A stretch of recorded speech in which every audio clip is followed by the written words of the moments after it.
प्यारे परी भाइयों, आपका स्वागत है। ये मैं नलिन कांत जैन, चार्टर्ड अकाउंटेंट, आपके लिए ये मैं 12वां सीरीज़ में लेके आ रहा हूँ आपकी इन्फॉर्मेशन के लिए, जो कि बहुत इम्पॉर्टेंट है और जनरली जो हमारे बिज़नेस के अंदर काम में आती है। मैं वही वीडियो पोस्ट कर रहा हूँ जो जनरली हमारे बिज़नेस के अंदर काम में आ रही है। ये है सेक्शन 194N, ये टैक्स काटने का सेक्शन है। तो इसके अंदर 1 सितंबर 2019 को ये प्रोविज़न आया कि जो भी 1 करोड़ से ऊपर कैश विड्रॉल करेगा तो उस पर 2% टैक्स काट लिया जाएगा। तो 1 सितंबर से 2019 से लेके 30 जून 2020 तक ये इसके अंदर 2% था।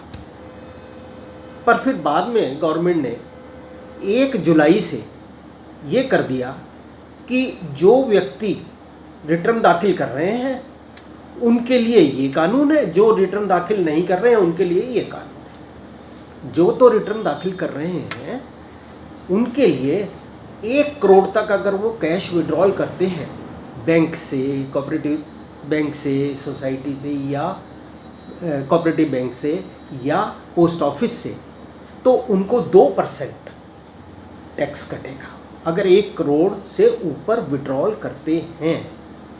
1 करोड़ से नीचे कुछ नहीं। और जो लोग रिटर्न दाखिल नहीं कर रहे हैं उनके लिए ये कहा कि अगर वो 20 लाख से 1 करोड़ तक, मतलब 20 लाख से 1 करोड़ तक अगर कैश विड्रॉल करते हैं तो उनको 2%, और अगर वो 1 करोड़ से अबव विड्रॉल करते हैं तो 5%। तो ये किस लिए किया गया? ये इसलिए किया गया कि एक तो डिजिटल पेमेंट करें सब जगह, कैश विड्रॉल ना करें ज़्यादा। दूसरा, जो लोग रिटर्न दाखिल नहीं करते वो इतनी कैश विड्रॉल कर रहे हैं तो वो पकड़ में आएंगे। तो इसलिए कई बारी हमारे बिजनेस भाई पैसे निकलवाते हैं क्योंकि सैलरियाँ पे करनी है, कुछ करना है, तो उस केस के अंदर ये एक थोड़ी सी प्रिकॉशन लेने की ज़रूरत है।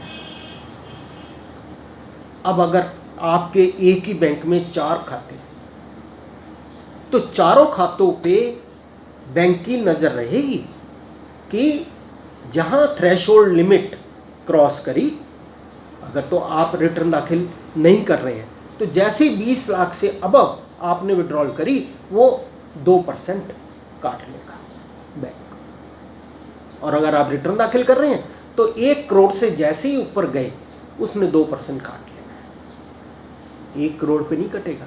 सपोज 1.25 करोड़ रुपए आपने विड्रॉल करे तो सिर्फ 25 लाख पे कटेगा। तो ये गवर्नमेंट ने नया प्रोविज़न किया है ताकि लोग डिजिटल पेमेंट करें, कैश की कम करें, और जो लोग रिटर्न दाखिल नहीं कर रहे हैं वो रिटर्न दाखिल करें। तो इसलिए ये चीज़ आपको देखनी चाहिए और सोच समझ के करनी चाहिए। पर अगर इसके अंदर ये भी बताऊँ कि अगर आपके 4 बैंकों में खाते हैं तो हर बैंक के लिए ये लिमिट अलग अलग है। ये नहीं कि चारों बैंकों का मिला लिया और 1 करोड़ हो गया तो कट जाएगा ना। बैंक ऑफ बड़ौदा में अगर आपकी खाता है तो वहाँ से आप अगर रिटर्न दाखिल नहीं कर रहे हैं तो आप बेशक वहाँ से 15 लाख निकाल लें। पीएनबी में अगर आपका खाता है और है, वहाँ से बेशक आप 10 लाख निकाल लें। होने को तो 20 लाख से अबव हो गई, पर क्योंकि एक बैंक में नहीं हुई इसलिए आपका टैक्स नहीं कटेगा। तो ये चीज़ ध्यान देने वाली। तो इसके अंदर कुछ लोगों को, जो कि एक मैटर ऑफ डिस्कशन है, अगर उसके अंदर एग्जम्प्ट किया हुआ है, सपोज़ कोई एटीएम भर रहा है तो वो तो कैश विड्रॉल करके ही एटीएम भरेगा। कोई मार्केट कमेटी का कोई कमीशन एजेंट है, उसको पेमेंट करनी है या कुछ करना है तो वो ऐसे करेगा। तो गवर्नमेंट ये चाहती है कि कैश पेमेंटें कम हो, डिजिटल पेमेंट ही हो। इसलिए ये मैं आपको इन्फॉर्म करने के लिए ही ये मैंने वीडियो बनाई है। आशा करता हूँ ये आपको बेनिफिट देगी। अगर कोई चीज़ आपने पूछनी हो वो आप मेरे से कमेंट सेक्शन में लिख के पूछ सकते हैं। मैं इसी तरह की और वीडियो भी बनाता रहूँगा। कृपा करके आप इसको सब्सक्राइब करें, लाइक करें और घंटी के निशान पे प्रेस करें। Thank you. मेरा नाम नलिन कांत जैन चार्टर्ड अकाउंटेंट है और मेरा फ़ोन नंबर आप नोट कर लें, ये है 9991192632।